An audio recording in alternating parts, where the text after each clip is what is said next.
The Adventures of Raffles by E.W. Hornung. Read by Peter Joyce. The Ides of March. It was about 12:30 when I returned to the Albany as a last desperate resort. The scene of my disaster was much as I had left it.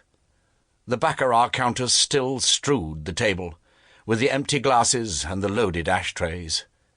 A window had been opened to let the smoke out, and was letting in the fog instead. Raffles himself had merely discarded his dining jacket for one of his innumerable blazers. Yet he arched his eyebrows as though I'd dragged him from his bed. "Forgotten something?" said he, when he saw me on the mat. "No," said I, pushing past him without ceremony. And I led the way into his room with an impudence amazing to myself. "Not come back for your revenge, have you? Because I'm afraid I can't give it to you single-handed. I was sorry myself that the others were—" We were face to face by his fireside, and I cut him short. "Raffles, you may well be surprised at my coming back in this way, and at this hour. I hardly know you. I was never in your rooms before tonight, but I fagged for you at school, and you said you remembered me. Oh, of course, that's no excuse. But will you listen to me for 2 minutes?" In my emotion, I had at first to struggle for every word, but his face reassured me as I went on, and I was not mistaken in its expression. "Certainly, my dear fellow," said he.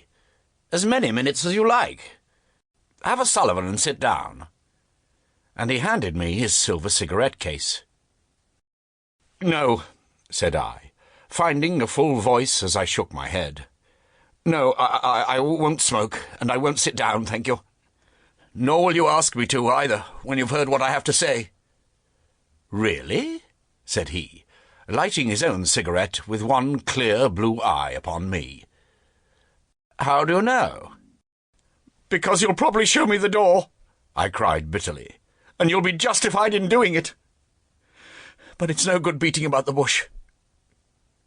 You know, I dropped over 200 just now." He nodded. I hadn't the money in my pocket." "I remember." "But I had my checkbook, and I wrote each of you a cheque at that desk." "Well?" "Not one of them was worth the paper it was written on." Sample complete. Ready to continue?